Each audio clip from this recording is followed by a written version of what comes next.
What's going on, everybody? What's going on, everybody, man? It's your boy Rudy Rodriguez Showmont here and Nick Taylor. I'm sorry that we're a little bit late watching this damn college football selection ranking bullshit that's going on right now. Um, that's why I am late. It's my fault because ESPN is so damn inconsiderate that they have a 7 p.m. start time and have a basketball game that runs 45 minutes late. Don't in regulation, no less. You can always move this show over to ESPN too, right? Like or ESPN News, or what have you, and be on time. But we just finished listening to it. Welcome back, everyone. This is the big show. Come on now, the podcast. Facts over feelings, real sports, real talk, no filters. Yo, Nick, we're watching this thing, and we got the. You still have it on in your house, right? Yeah, And they got the committee chairman about to talk. yeah. I turned it to Peacock to watch the basketball game because I figured, Yeah, so let's see what this idiot has to say. I do hope that freaking SMU and Duke both lose, and so that Miami gets into the eight. Here we go. Let's listen to this crap first. all If right, let you me can, turn you it. can you hear it? Listen to it on your end. All right, then I have to turn it on my phone because I don't want to switch it on Yeah, my TV. yeah. I can hear it. So they actually moved Oregon up for beating USC. Like that's considered a big win now. That's a big win now. You beat USC. Oh, so let me ask the question. Well, you have to because USC beat Michigan, right? They're using 6-7 now.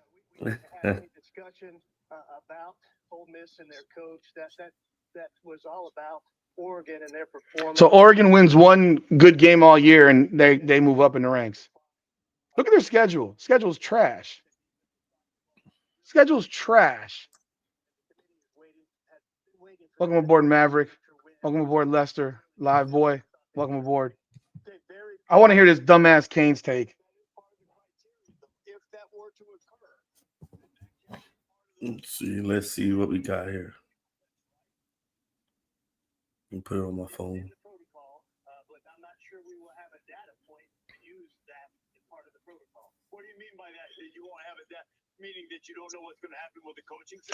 They're gonna make a decision on a team based on a coach leaving. Yeah. You didn't hear that part earlier? They were like, we still have the Lane Kiffin situation up in the air. Um, if Lane isn't, there, or he decides to leave and move on, then that will impact the decision on putting Ole Miss in. So all the 50, 60 players who playing, fuck them.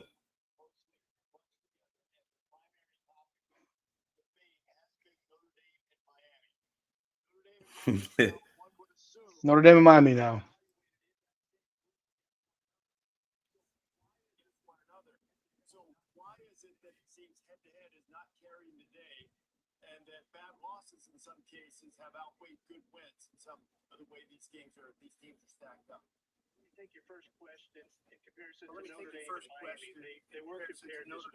Lower that a little bit.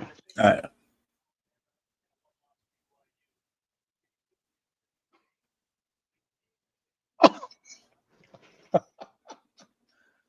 Oh my God. These monkeys. Monkeys.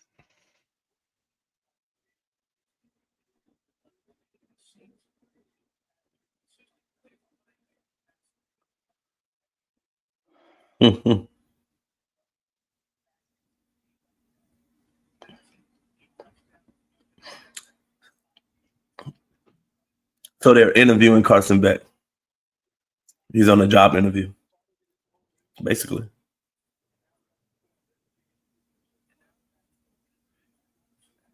Yeah, because you're trying to fix your fuck up. Yo, man, this is horseshit. So now they're in the same pool of teams, according to this clown, and you think that they're 3 spots better, not just better, but 3 spots better. You ignored that Florida State lost to beat the brakes off Bama. They both got 2 losses. You ignore the fact that BYU got drug in their loss.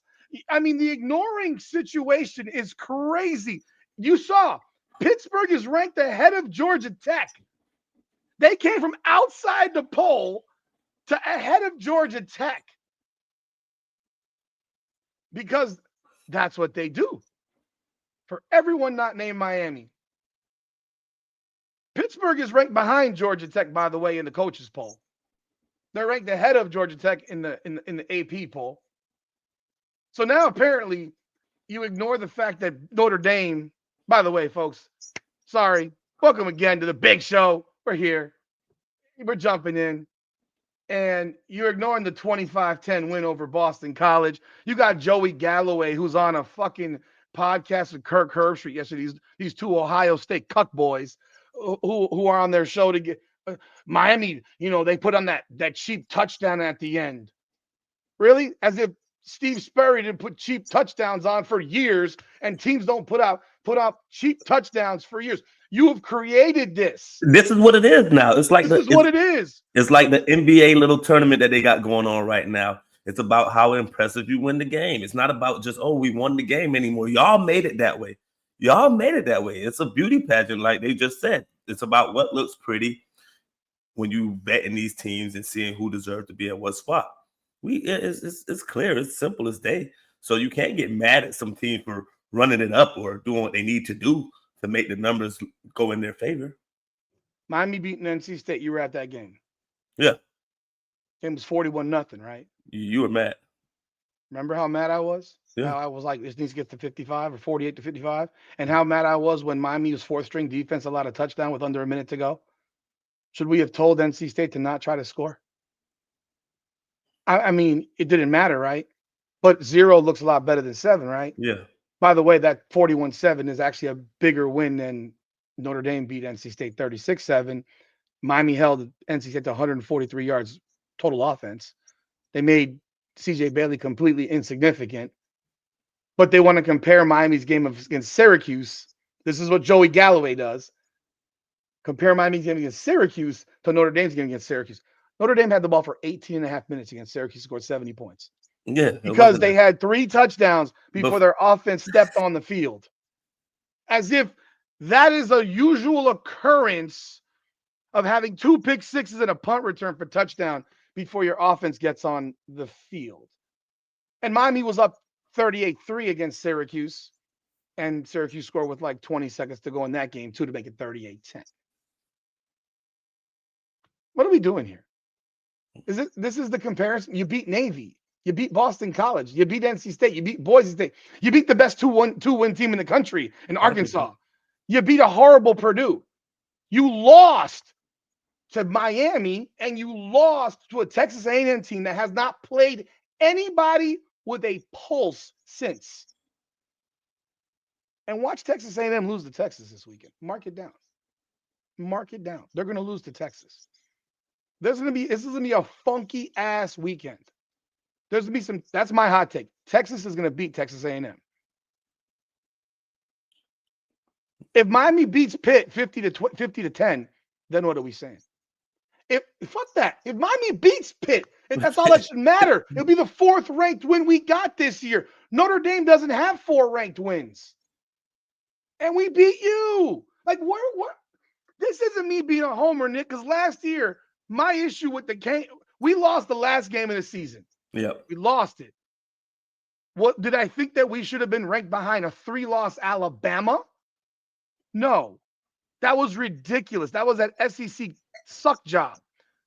A 3-loss Bama that had beaten a bad Auburn team after losing by 21 to Oklahoma the week before. That was ridiculous. But all that said, we wouldn't have made the playoffs because Clemson beat SMU in the ACC championship.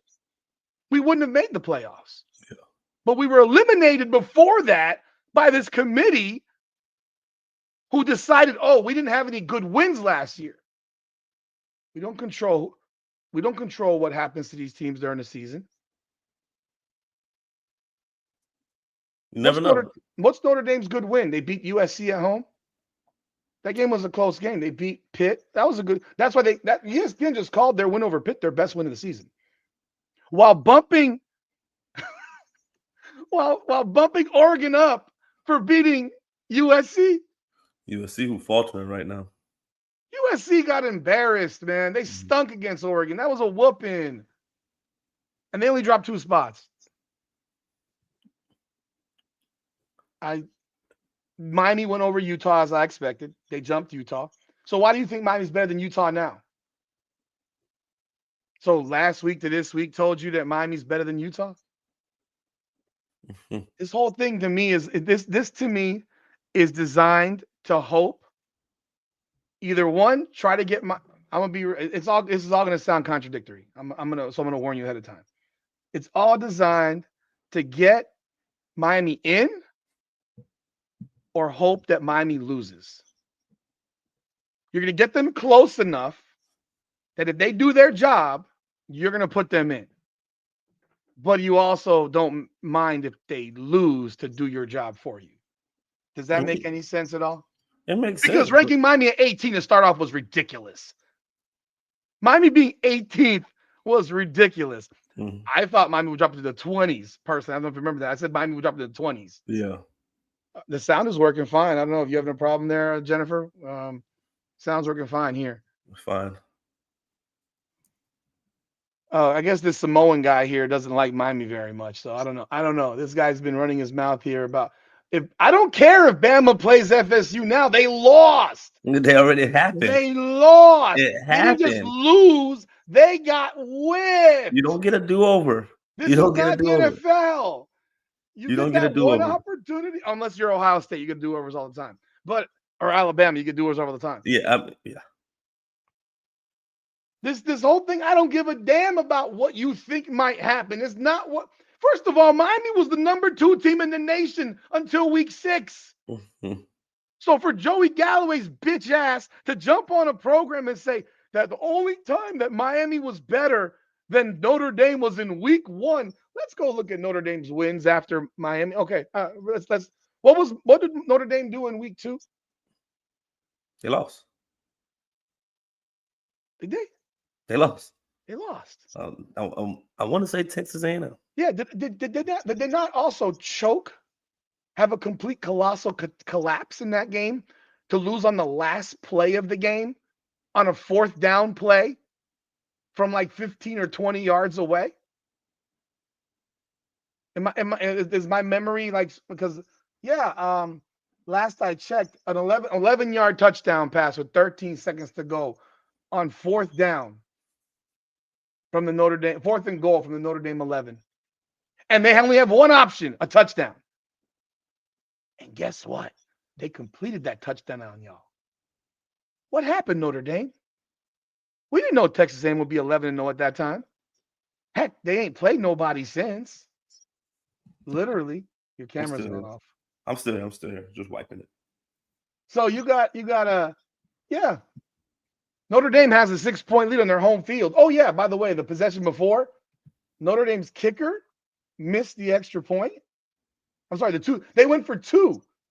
They went for 2 for some reason, and they didn't get it because I think they dropped the snap or something on that play. It was not that they really went for 2; it's that they dropped the snap and couldn't even get the freaking kick up. Yeah. So why isn't Joey Galloway calling that a colossal catastrophe and a colossal failure? For him to say the only week they were better week 1 when they were the number 2 team for more than half the year is they were one of the top teams for most of half the year is crazy. They gave up 41 points on their home field, and they beat Notre Dame.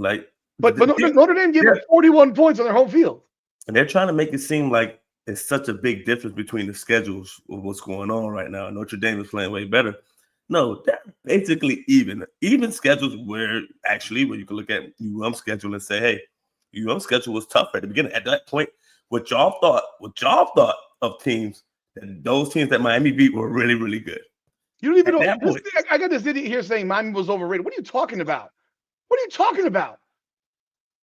And Alabama's overrated because Alabama lost to a fucking shitty-ass Oklahoma team on the home field. They lost to Oklahoma, who got drugged by Texas, who lost to Florida, and Miami crushed Florida. You guys are fucking idiots when you say stupid shit like that. Overrated, they lost the game. Alabama just lost their home field to fucking Oklahoma. Stop it.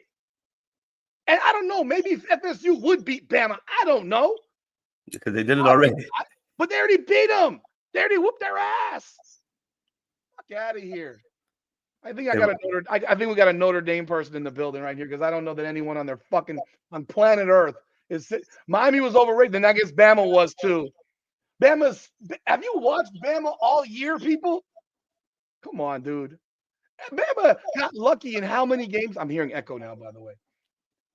On my side? Yeah. I'm hearing myself talk through your speaker. All right, good. I'll bring it down. Miami. No one's calling them a top 5. Neither is Bama. Neither is Notre Dame. So what's your point? What's your point? You make a point. If you're gonna be posting stuff, make a point.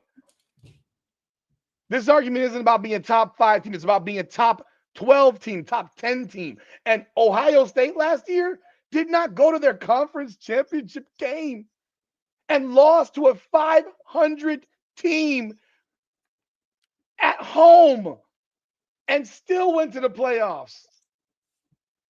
Bugging, bro. You are bugging. You guys have no consistency in your opinions. Miami was ranked 10th at the beginning of the year, and they beat the number 6 team in the country in their home opener. Guess what? With a quarterback who still had a bum elbow and did not practice in the spring, did not practice in the summer, and had a couple of weeks in fall camp, and had 5 brand new wide receivers. You don't know shit about football. Everybody makes excuses for everybody else. Miami had 5 brand new wide receivers. You want me to name them for you? Malachi Tony's a freshman. Keelan Marion's a transfer. C.J. Daniels is a transfer. Tony Johnson is a transfer. Joshua Moore is a freshman. Did I miss anybody? JoJo Trader is the only guy coming back from last year's team on this roster, and Ray Joseph. And JoJo Trader barely gets on the field, and Ray Joseph doesn't even get on the field. We had 2 running backs. That's what we got. And neither was a game breaker. And we beat Notre Dame and shut down Jeremiah Love. Please. You're a fucking idiot, Samoan. Yeah, you're a fucking idiot. You're here to troll. We can go back and forth, and I can give it to you too. You're a fucking idiot. Purdue, 2-10. I mean, that's your win. I'm sorry, 2-9. That's your win. That's a big win for Notre Dame. Arkansas, 2-9. Oh, another big win. Oh my goodness. Miami hasn't played a 2-9 team all season. There's not one 2-9 team on Miami's record, on Miami's schedule. Notre Dame got 2 of them. Their first 2 wins of the season, 2-9 and 2-9. I forgot. Boston College is 1-10. They got 1-10, 2-9, and 2-9. Somehow they got a better strength of record or strength of schedule or whatever the fuck you want to call it. And they finished the season with 3-8 Syracuse and 3-8 Stanford. Man. I'm sorry, 4-7 Stanford, because Stanford somehow beat Cal last week, but 31-10. I don't know how that happened. Yeah, and Notre Dame's playing in the ACC too. Notre Dame's got 6 ACC games. What are you talking about? Notre Dame is the ACC team. Yeah, they're an ACC team that just doesn't have ACC. They're an ACC adjacent and play 6 of their 12 games against the ACC and lost one of them to Miami. And the rest of them, they played Boston College, Syracuse, Stanford, NC State, Boston College, Syracuse, Stanford, NC State, and who was the other one? Did I miss one? And then Miami. So I'm sorry, they played 5. Yeah, 1, 2, and Pitt. So they beat Pitt. So they got 1 good win in the ACC. The rest of them, they were shit cans. We're shit cans. Y'all fucking clowns. Miami beat a USF team that was ranked in the top 25 for a good part of the season. Florida had a losing record, sure. FSU was at 3-1 when we played them on the road. Louisville had a winning record. SMU had a winning record. NC State was 5-6, and they were 5-4 or 6. 5-4. They were 5-4, and now they're what? What are they? What is that? 6-5.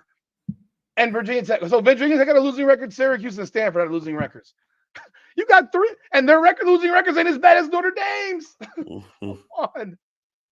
Pitt's a shit can. Okay, great. You lost to Miami, motherfucker. You lost to Miami. I'm about 3 seconds from bumping this clown. No, man, leave him in here, man. Rudy, you need people to talk shit. No, just because he's getting under your skin. Nah, because he's a fucking moron. If he had a fucking brain. That's how he feel. He can feel that way. I don't like fucking moron. Okay, you want to bet some money? Put 1,000 on it, boy. Put 1,000 on it. Put 1,000 on it, Samoan. You're a Pitt fan. Oh, I love when all the fans from other teams come in here. Put 1,000 on it, clown. You won't. Shut the fuck up. Make sure you come back on fucking. Make sure you're in the live on Saturday, man.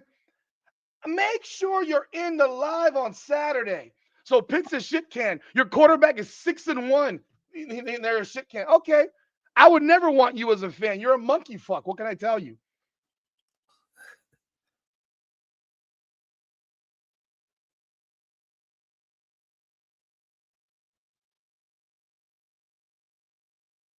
What happened to your mic?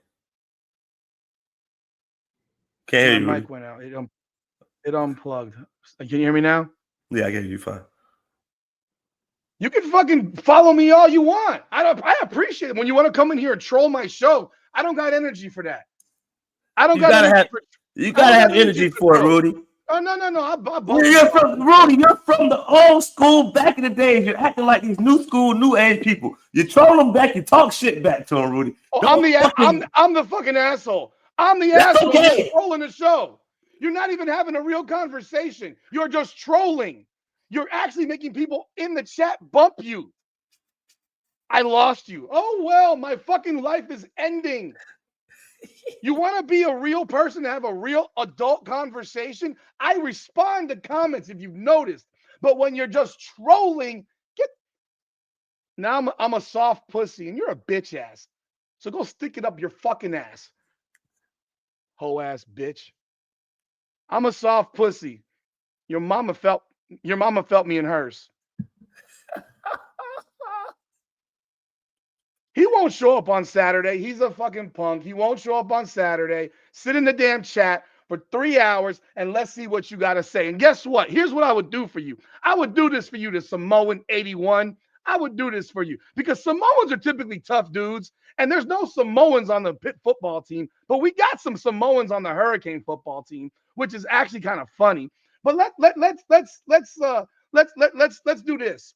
If Pitt somehow beats Miami this weekend, you make sure you come on the fucking live, instant reaction. The phone line will be open and you can say everything you got to say on the show.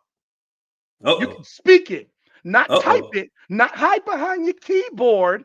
You can speak it. You put your face on it, man the fuck up, and puff out your chest. But put your face on it. Because the ones that don't put their face on it, I don't respect them. Yeah. Put your face on your. You know what I'm talking about. Don't hide behind a keyboard. The keyboard warriors are always so funny to me. They're always so funny to me. If you want to argue and debate some topic and sit here and tell me that I'm wrong, give me data. You and I argue about this bullshit all the time. Because we're going to have a real one a little bit later. If you watch that full Kenyon Martin video. Oh, yeah. I hope you did. I pray you did. A Pitt fan comes into my chat. Oh, my God. He follows me. How can a Pitt fan follow me? I don't cover Pitt. Fucking ridiculous. What are your thoughts of this thing, Nick, though? Seriously. I already told you, man, how I felt about it, though. I told you, man. Tell these people. I cared about the top 4 teams.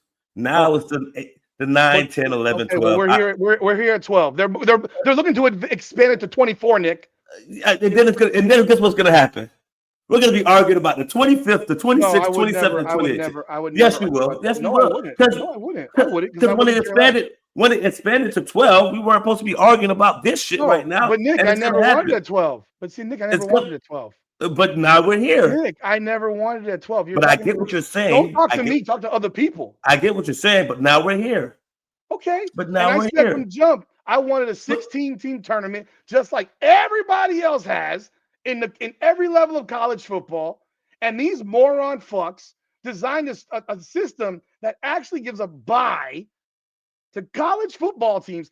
The number 8 team in America won the national championship last year after losing to a 500 team on their home field. So, yes, I do believe a number 13 team could win. Anybody could win. Number 64 is not winning in the NCAA. Not 64, but a top 16 team. That's what number 16 is equivalent to. Yeah. Could the 16 win a game? Sure. Are they going to win 4 in a row? No. Probably not. No. That's what I'm saying. It's not like I'm not sitting here saying that, look, number 16 can't go beat Ohio State in Ohio State. But who would be number 16 right now? Who's number 16? Michigan is what? Is it Michigan? 14. Michigan is 15. Number 16 is Texas. So we already saw that game. You think Texas will go to Ohio State and beat Ohio State and Ohio State again at this time? Ohio State's better now than they were in week 1. Texas looks like the same dog shit they were in week 1. Texas still got a solid defense, though. Okay, so let's say they could go win. Do you think Texas would win 4 straight games against? No, I don't think they can win 4 straight games, but that's what can they be in each game and anything can happen? Yes, but the point is that I'm trying to. The point I get what you're trying to say. I get what you're trying to say. Is that number Miami might not win 4 straight, but they can beat fucking Oregon.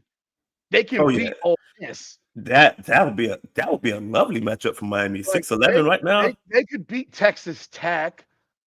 I think the team that Miami would have the biggest trouble with is actually Indiana. I think once you have a top 10 quarterback, you pretty much could beat anybody.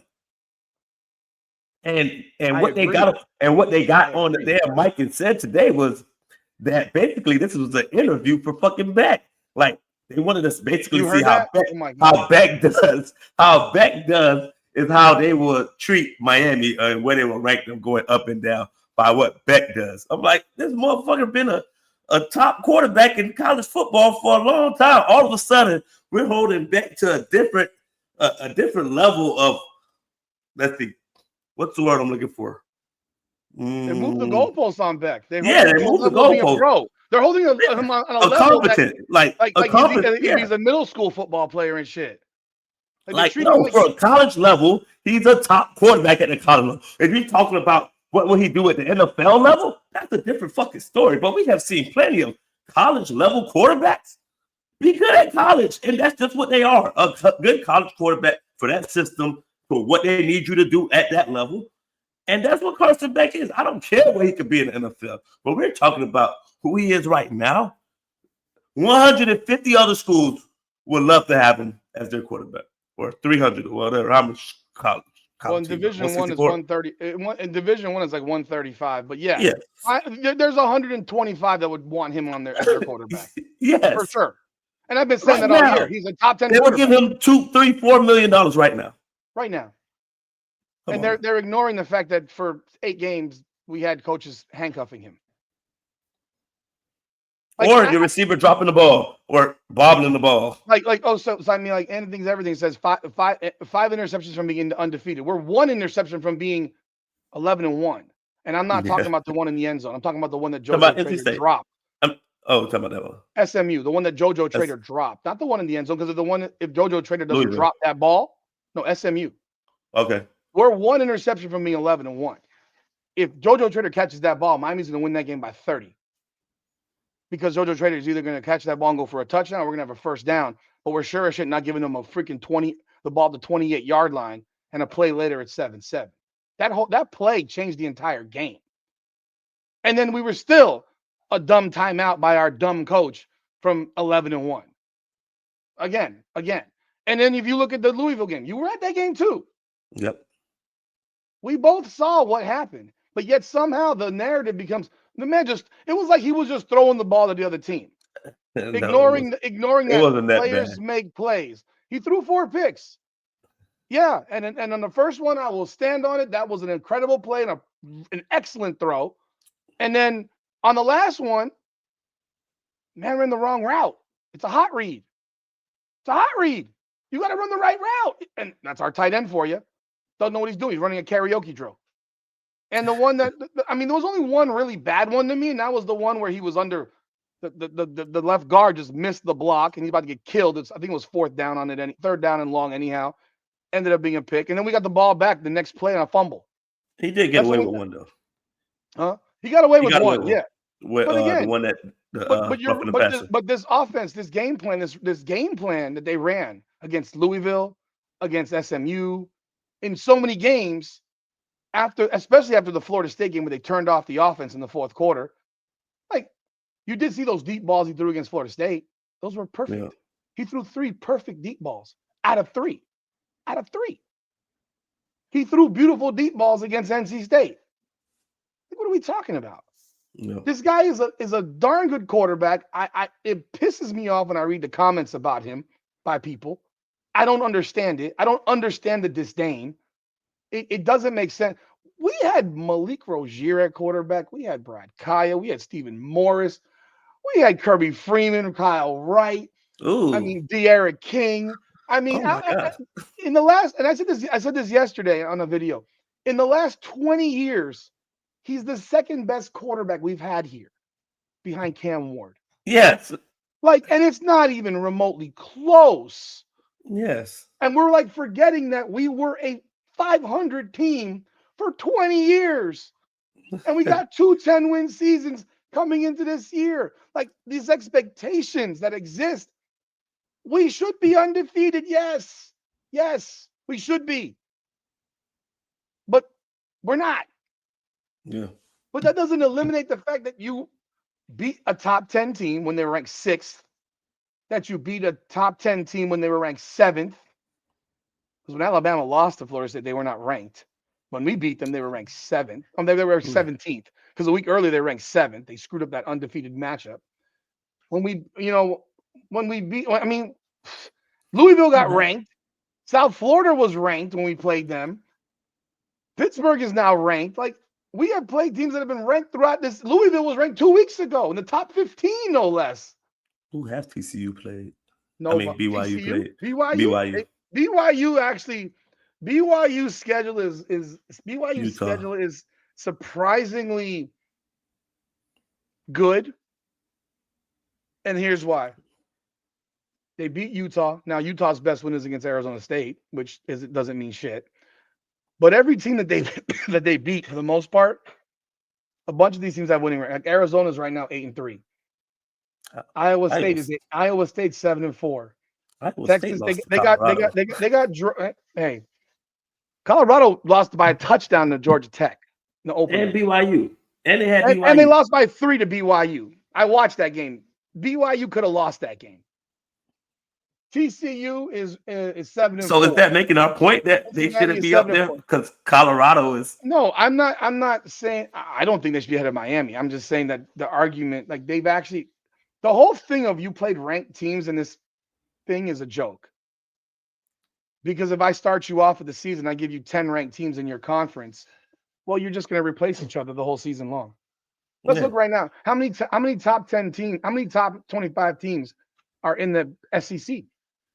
1, 2, 3, 4, 5, 6, 7, 8. Oh, they lost a couple. So let me ask you a question, Rudy. Tennessee right now has not beaten a team in the top half of the SEC, and they're 8-3, but they're ranked number 19. If they had 2 losses, they'd be ahead of you. Probably. Not having beaten a team in the top half of their conference. Go ahead. Sorry. So if a team, I always wanted to know that. So say the rankings per se. If a team is the 6th team and the 7th team they play, and the 7th team or 6th team lose, how far do you drop that team? If the 6 and 7 play and the 6 loses, yeah. How far do you drop them? Where are you playing them? Are you on your? I'm saying Is it's a number close 6 game. playing? Win by 3. Is number 6 at home? Yeah, I think home losses matter. home losses matter. I Okay. still think the home loss at Louisville was worse than the loss to SMU. The SMU loss was not as bad of a loss as the Louisville. The Louisville loss was worse to me. You're at home.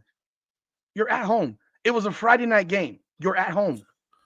So It's basically, supposed to affect the road team more, actually. so what you're saying then is Miami had a smooth ride this season with all their home games they had. I just want to get your perspective on this because you just told me. I'm going by what you just said. No, Nick, they got 8 home games this year. That's the most home games we've had in forever. That doesn't matter. I'm just 1, talking. 2, It is what 3, it is. 4, 5, 6, 7. So Ohio State has 7 home games. Typically, we have 6 home games, but Ohio State has 7 right now this year. We're gonna have 6 next year. This whole thing. I mean, yeah, you want your toughest games at home, so you shouldn't lose them. You're asking the question of 6, 7. If you lose, you should drop to at least 10. Because if number 8, 9, and 10 win, yeah, like you have to consider who's behind you and who wins. It's not an easy decision to make. Yeah, because I'm thinking of the perspective of, well, if the 6 and 7 team are playing, you think that these teams are right on par with each other, and I barely lose to the team, I shouldn't drop much because you think that we're even anyway. Well, I don't think Oregon's even to these teams. I think Oregon's highly complete. I think Oregon's highly overrated. I think Oregon. Here, I understand A&M's undefeated. Texas A&M's biggest win in conference.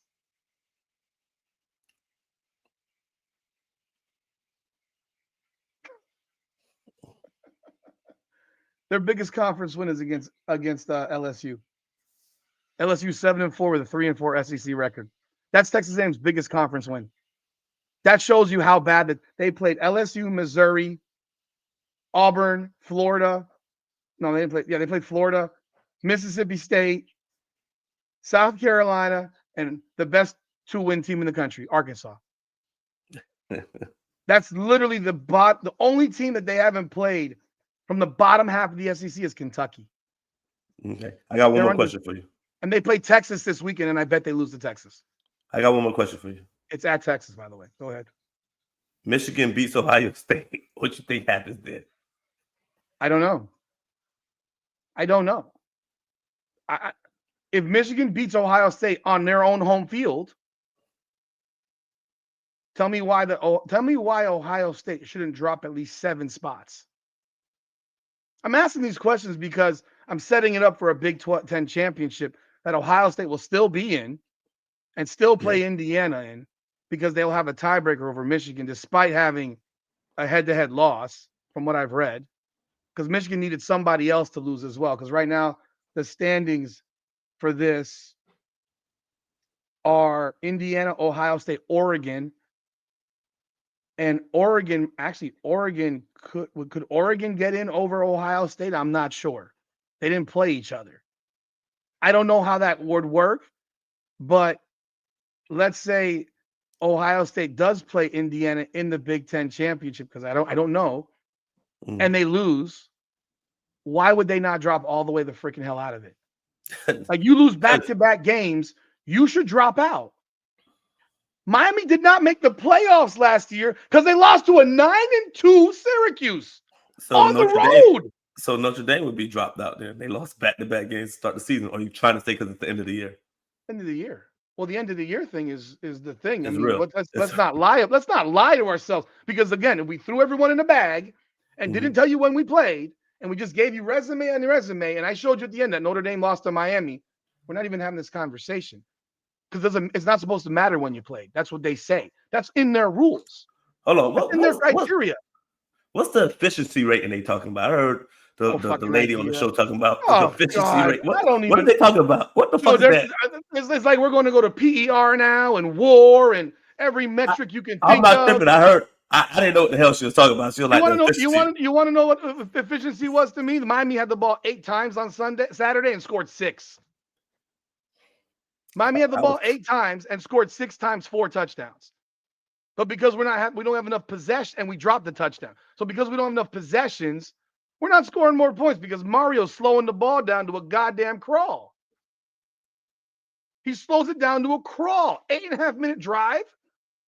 Like, it's ridiculous. 3 yards in a cloud of dust. So I don't know what the efficiency is because I know against Boston College, with 38 seconds to go in the third quarter, it was 12-10 Notre Dame. And with 38 seconds to go against Virginia Tech with Miami, for which Joey Galloway said that was a really close game, and we made it a tough game, and we got a fake touchdown at the end. We were up 27-10 with 38 seconds to go in that game in the third quarter. I guess they deleted that, right? What was their efficiency versus Boston College? I don't know what the efficiency is and what they're even making that up from. Like, I don't know. I have no idea. The lady got on the show and she said, "Oh yeah, Heather Dinich is sitting there talking to these people, and they're making up ridiculous numbers to put Notre Dame. Yeah, like I need one number. And here's the thing: if we were 10-2 and they were 10-2 and they beat us, you beat me, man. Yeah, you beat me. You got me. I'm not gonna sit here and say at the end of the year we're playing better than you, because technically, I mean, really, the Syracuse game is a freaking irrelevant. I'm actually more impressed by their win at Pittsburgh. I'm actually impressed by how they dominated Pittsburgh. Albeit the coach said we don't even care about this game. He did say that prior to the game. Don't know how much that means, but he did say it. But I'm actually more impressed by that than I couldn't care less that you beat Syracuse 70-7. That's like me making a big beat them team 77-7 at the beginning of the season. Who gives a shit? Those games are irrelevant. Those games don't mean dick. But you barely beat Boston College, and you're sitting here on television telling us that Miami had a close game at Vatech, and Vatech's still better than BC. They still are. They both suck, but they're better than BC. They both suck, but they're better than BC. They're not 1-10. They both suck. They fired their coach like 5 weeks ago. I mean, I don't know. Ohio State, I think if they were to lose their last two, should drop out. I think if Georgia loses to Georgia Tech, they better be looking at it. That can happen. You don't think it would make Georgia Tech really damn happy to mess up Georgia's season? How far does Georgia drop losing to a trash-ass ACC school? You remember last year when Georgia Tech was beating their ass and gave it away at the end, and Georgia Tech was 6-5 at the time? Rivalry game, man. Gotta love it. Rivalry week. They were 500. They were just over 500. I'm just asking the question because the ACC is trash. ACC is trash. Your best team lost to Florida State, or who we thought was your best team lost to Florida State. If your second best team, because I don't look at Texas A&M as their best team. I don't know what you think. I don't view Texas A&M as their best team. That team damn near was down 30-3 against South Carolina and needed Lenora Sellers to go into remedial football to blow that game. But your two best teams, the two powers of your conference, the real power of your conference, lost by 14 to a team they were a 14-point favorite over, or 17-point favorite over to start the season. Oh, ACC, they suck. Yeah, they suck. They suck. All right. We all suck. We're all trash. We're horrible. Let's move it along, Rudy. Mind you, right now, the ACC has 5 ranked teams. Miami's got 5. Big 12's got 5. Big 10's got 5. And the SEC got 8. And Tennessee ain't beat nobody. Texas lost to Florida got their ass pounded in. Alabama got pounded in by Florida State, but they forget. I mean, you forgot. You should forget. They want you to. I mean, they got the Men in Black stick. So this weekend, you got a bunch of big games. You got Bama going to Auburn. It's a road game at Auburn. Remember the last time that Bama went to Auburn, FSU got fucked. The last time. Oh, I'm sorry. I got to hit on this. Did this guy really say that we have to decide on Ole Miss based on if Lane Kiffin is coaching them? If Lane Kiffin is Are coaching, we really going to knock Ole Miss out of the playoffs because Lane Kiffin takes a job at LSU potentially? I'm guessing if they lose and he leaves. You know what I mean? If they lose to a fucking horrendous Mississippi State team? But if they, of course, then they should be out. But if they lose to a 1-6 SEC Mississippi State, who's 5-6 overall, they should be knocked out. If they win and Lane Kiffin decides to leave, I don't care if he's going to coach the last game or not.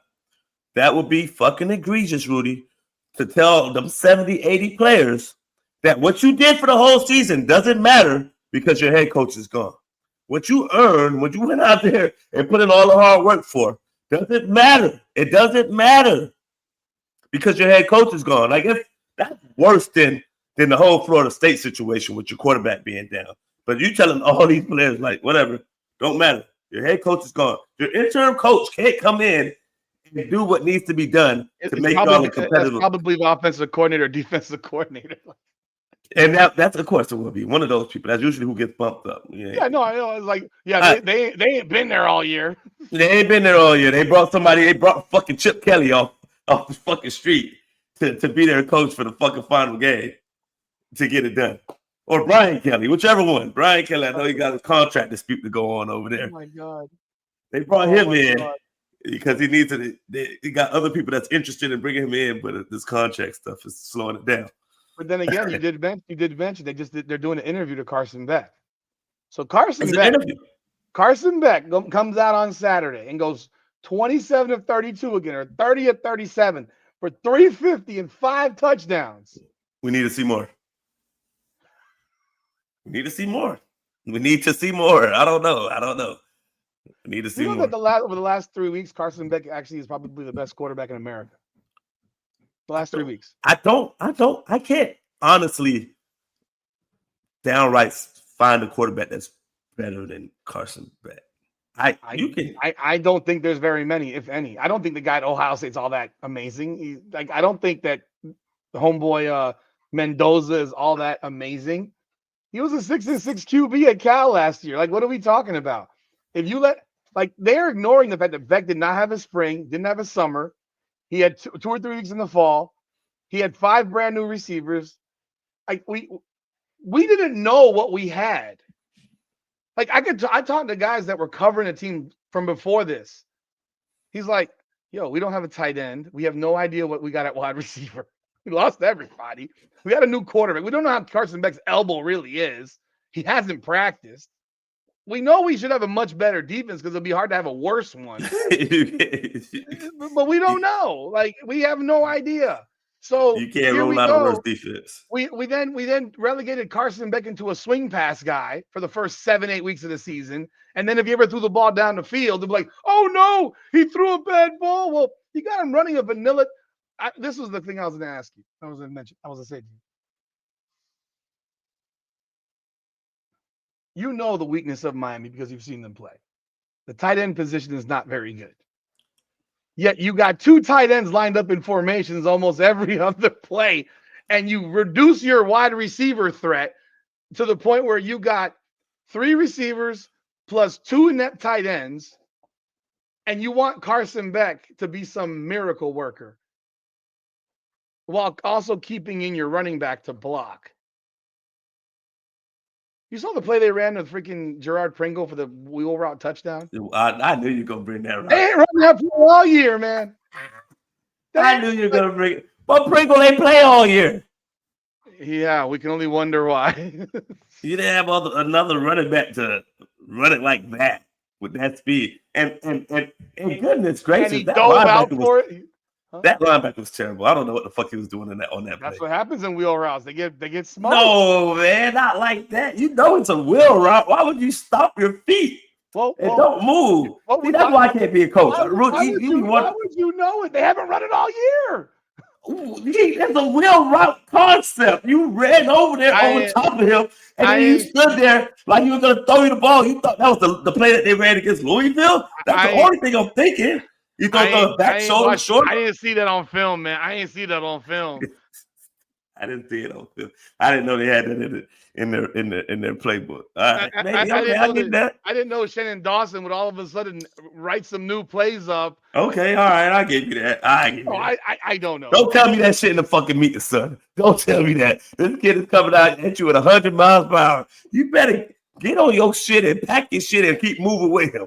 You out there staying in one place like this your home, bro. Pick it up. Let's go. I think the Samoan guy. I think the Samoan guy ran away. Yeah, you made him leave. I didn't bump him. He quit. He couldn't take the heat. He got out the kitchen. He won't show up on Saturday. I guarantee you that. You comment on my videos. Great. Thank you. So you can't take a little back and forth. You call me a soft pussy, then you're a bitch. Okay. It's like, you should be cheering for Miami. We got a bunch of Samoans on our damn team. The big boy. Magoa, his brother played last year too. Shit. But yeah, you saw a team that now all of a sudden is running plays that allows Carson Beck to play quarterback over the last 2 weeks. Like, you've seen it now. And I mean, the way they made sure they got the ball to Malachi Tony last week was just like, this kid's everywhere. Where was that shit earlier in the year? It's just, that's what's so frustrating is like, I think Carson Beck's really damn good. And it gets real old. So now they're doing an interview for this guy. But remember how FSU got screwed because Jordan Travis got hurt. Yeah. Undefeated. And that was when there was 4 teams. But of course they jumped. And that was when I was going back to Alabama, Auburn. The last time Alabama went to Auburn, they had that miracle catch in the back of the end zone on 4th and 30. And that's what sent Florida State home. So I think Auburn can actually beat this Alabama team. This Alabama team ain't that great. I hope they do. Makes it easier. Makes it easier for sure. But this stuff with Beck, like when they screwed FSU, I was actually really upset for Florida State because I was like, this is just ridiculous. Their defense is dominant. Like, their defense is dominant good. And you take them out because of what? And then you say, oh, well, we were right because Michigan almost lost to Alabama. And because Florida State went out there and got drummed. And they assumed that they would have gotten drummed in a 21-20 game? No, all those people ain't playing the game because it wasn't working anymore. Oh, the Georgia game? Yeah. I mean, I went to the game. They had their freaking third stringers out there. All their starters said, screw this. Yeah, and that was an FU to the college. It was an FU to college. That was an FU to the Orange Bowl, to the CFP, the whole nine. And they said, screw it. Now, Georgia, most of their guys played. In fact, one of them was Carson Beck. Yeah. But sitting here and acting as if like that Florida State team got hosed. Heck, I have a feeling that they might have hosed them if it was a 16-team playoff that year. The quarterback ain't playing, so the quarterback ain't playing. I mean, at that point, I don't know because we think you can't do nothing. You don't have a chance to win a championship right there because you're telling me that you can't be the top 14. And all they did was hold Louisville to 6 points I think it was 6 points in the ACC championship. Oh yeah, they dominated. They balled up. They dominated.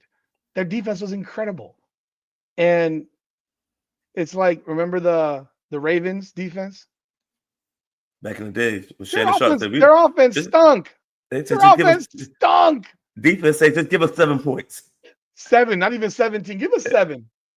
Give us. I think it was like 17. They said give us 17. Yeah. I think they said 10. Was it 17 or 10? I gotta go back and listen to what Shannon Sharp said or Ray Lewis said. Yeah, it was a really low number. Yeah, and that's how damn good that Ravens defense was, which proves that, I mean, defense wins championships. I think Miami's gonna drag Pitt this weekend.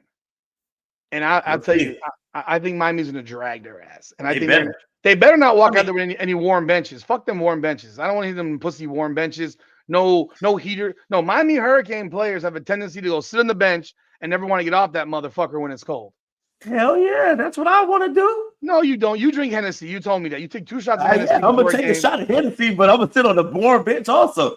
when I got a moment to sit down, but it's either you sit down on the bench or you keep warm, or you move around and you stay active. But most times, man, you don't even feel it, man. If you're playing, you shouldn't feel it. It's not bothering you as much. Like once you get past the initial element of it's cold, and you have to mind fuck yourself. When you go to cold temperatures, I used to tell myself that it's not cold. And I used to tell myself this is Miami weather. All my teammates looking at me crazy. I'm like, this is Miami fucking weather. This is Miami weather. It's below fucking zero in Canada. And I'm telling myself, I'm psyching my mind out, Rudy. I'm getting my mind to think that it's warm and the weather is not gonna bother me. And no, it doesn't matter that I have 3 hoodies on and I got on long johns and I got on some tights and I got on some heating pads in my socks. I got a heating pad in my nuts. I got a heating pad everywhere. I don't care what I got that heating pad in my mind, and I got 2 shots of Hennessy and pre-workout before that. In my mind, I'm telling myself that it's hot out here. And nothing can convince me otherwise. So in that conditions, you gotta mind fuck yourself. If you don't go out there and tell your mind, you have to defeat your mind. If you don't defeat your mind in cold weather, especially us, we from Miami, where as soon as it gets 65 down here, we got people out there in fur coats and shit down here. So you gotta mind trick it. You gotta mind fuck your mind to think that the elements are nothing. So you could do it and still sit down on the bench is what I'm getting. But I think when they start looking like they're dying and they have that like, nah, you don't do that. Like, I mean, no, they do. We've seen. Only person that's doing that is the quarterback. The quarterback got his coat. He got to stay warm. No, we've seen some of those pussies that are on the bench. Like, I don't want that mentality. Like I don't want to have that mentality creep. What I want to see is I want to see dudes walk out in pregame shirtless. Rudy, I did that one game. I think who we were playing though. Walk out shirtless. Hey, the last game. So I want to see their guys. I want all their old linemen sleeveless. My last game in Calgary, when I went to Calgary after I left Winnipeg, our last game of the season, we were playing Winnipeg, and we already clinched playoffs, whatnot. But Winnipeg, my old team, so I'm hyping myself up. Rudy, I go out there shirtless, no sleeves, no nothing, running around thinking I can do this. It's nothing. Halftime, Rudy. Halftime. I went into that locker room, so I sprinted off the field at halftime. I threw on every fucking clothing that I seen in my locker room, and I was out there nice and warm for the second half. And I tell you this, it's about production. If I'm gonna wear all that clothes and my productivity is still high, that's all that matters. You want me to be at my best, and my best needs all the clothes I can possibly find. And I had on a hoodie. Almost put the hoodie over my helmet. That's how bad it was. I was like, man, what am I doing? I don't got to prove no point to nobody. Long as my production matches what it needs to match, that's all that matters, man. But they're playing in 35, not playing in -0. Like, that's not cold. It don't matter. Once it's below 40, it all feels the same. It all feels the same. Those are all soft, man. I walked around in my shorts and a t-shirt in Minnesota in 32 degrees. Yeah, you got all that extra wool on your chest. That doesn't fucking matter. Wool on my chest, and the linemen got fat on their bodies. Like, what are we talking about? Give me a break. I was there for a week. No, I'm sorry. I was there for 2 weeks in Minnesota in February of 2016. The first day I got there, it was negative. Okay. I didn't really go. I got my plane. I went to my hotel. The next day, when I wake up in the morning and I go downstairs, I'm wearing dress slacks and dress shoes. First of all, wearing dress shoes was a bad idea. The second I hit the floor, it was like slippery. It was like slip and slide, right? I didn't land on my back, but I was like, okay. And then I realized why they wear these things called long johns. Yeah. Because my dick was frozen. The cold weather, the cold through my dress slacks just came right up, and my balls were frozen. Shriveled up. They didn't exist. They were frozen. And I was like, oh my God. The rest of the week I wore jeans because I dressed differently. But I was there for 2 weeks. And the first week it was colder. It was 0 for between negative and 10 for like 5 days. But I got used to it. And by that weekend it was 32 degrees. And I went to a Timberwolves game in downtown Minneapolis. You know how everything's connected, like in downtown and all that stuff. That's my city. You know that's my city. Yeah, you were there for like a week, right? A How year. long were A you year. there? A year. Okay. A year. But you know how The whole downtown's season. all connected, and like in downtown they connected with because it's too damn cold for people. But when I got to the game, I started walking out to the car. Like I wasn't walking around for a while, but I walked out to the car in shorts and a t-shirt and flip flops.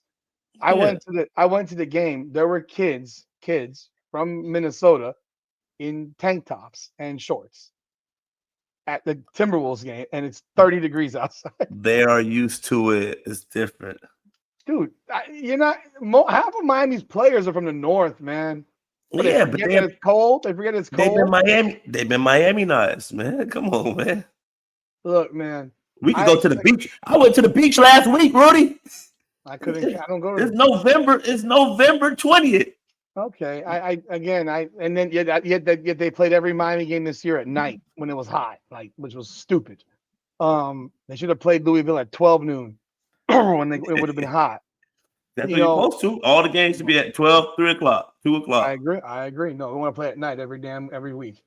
So, no, I expect Miami to go in there with here's what I want them to do. Besides coming out shirtless, I want the linemen to be without sleeves. Like those are men. Those guys, they're fat fucks. They need to be out there sleeveless. Oh, of course. That's old linemen don't wear sleeves for the most part. There's some that wear sleeves just regularly though. There's one that wears. But when they come to cold weather, they have like a fat pack that they don't wear sleeves. O line, D line don't wear sleeves for the most part.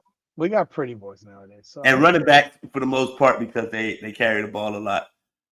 So but us divas, us DBs, what I want to see specifically, and you can tell me if you think this matters. You remember the movie Glory Road? Yeah. When and I said this last night on Sunday Night Heat. When on Sunday, not last night, 2 nights ago, when at the beginning of the game he tells that dude to dunk the ball through his head at the end of the championship, that actually happened. That's real life. The first play of the game, he dunked the ball as hard as he could, and Pat Riley has been on record saying we were scared to death of these guys. Yeah, right, because he was on that Kentucky team. Yeah. I want in the first possession for someone to put their helmet through Mason Heinchel's heart. Like, I don't even care if it draws a 15-yard penalty. The freshman. I want you to put the fear of God into him. I want you to. I don't care if it draws a penalty. Keep that same energy. Don't spear, because we know the pussy rules will get you ejected. But you know how they say you can't land on the guy? Yeah. I want you to land on him with 320 pounds. I want your shoulder to go right through his sternum. Because what was the Karate Kid one? He can't breathe. He can't breathe. He can't fight. He can't see. He can't fight. He can't walk. He can't fight. You break his fucking sternum and ribs, he can't fucking play football. I know that sounds horrible. Rudy. I know that sounds horrible, but that's how football got played in the 80s. Go ask Joe Theismann. It's not the 80s anymore. I live in the 80s. You're not there anymore. I live on thunder and destruction. You set the tone. You better set the tone on the first possession of the game, because against Virginia Tech, we did win the game easily, but the tone got set on the first play from Virginia Tech. They ran that ball around the outside, and you could see that we didn't have any contain. We had no discipline. We were missing tackles. We were not violent. We were not swarming, and you could see it throughout the game. Against Florida, against NC State, even against Notre Dame, we set the tone in that first possession. That's what I want to see. And people do get emotional over football because, I mean, I'll be real. The Miami Hurricanes have not been in a position to have a chance. I've got close a couple times. No, I took close to what? What the coach from Georgia that y'all hired His first year, second We year. lost our last 3 games. But at the first 8 games, y'all thought y'all was onto something. Bro, we won so many games by luck that damn year. It was ridiculous. We won games. Y'all We had won y'all multiple turnover games. chains. Well, yeah, no, that was the turnover chain. Yeah. It was. Yeah, It was rocking. we won like 3 games in the last possession type thing. That was this team would drag that team. Like this team is so much better than that team. Who was your quarterback then? Malik Rozier. Okay. Yeah, Malik Rozier.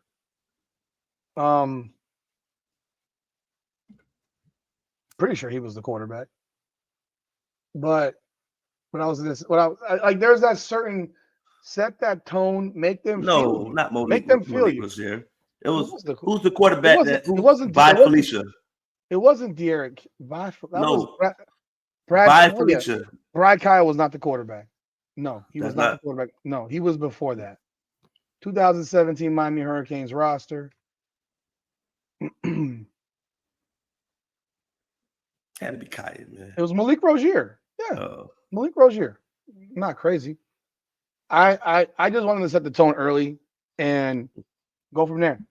If you come out and you let Jadarian Turner hit the edges on that sweep play that they ran against Georgia Tech the entire game, we will lose. We will lose bad. Like we will lose bad. That we cannot let that guy get going.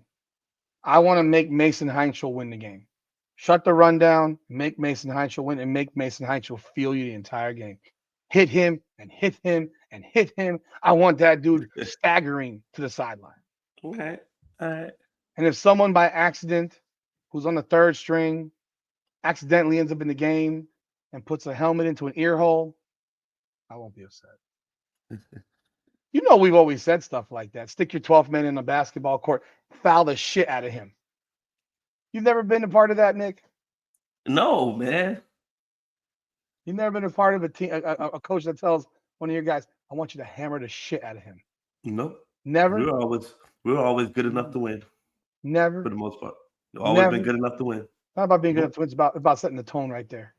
We've always been good enough to win. So you want your fucking star, if your star gets smashed across the face, do you want your star to smash them across the face? Or would you rather have someone come off the bench to get retribution to avoid having your star ejected from a game? Nah, bro, keep it within the rules. Now, if that person goes too far, yeah, that's the case. But if somebody don't go too That's far, what I'm talking about. we keep it within the lines. Are you kidding? The basketball today, you guys think that breathing on each other is going too far. Oh, you touched me. Why do you keep saying basketball today, you guys? Like I didn't. You guys. Play. Well, because you love today's basketball. You keep telling me how amazing it is. No. The day you tell me it's pussy ball, I'll stop. The day you tell me today's basketball is made for pussies and bitches, I'll stop. Because they're not banging on each other and finger popping each other assholes down there and doing that type of shit. Motherfucker, what are you talking about? Draymond Green still does that gay ass shit.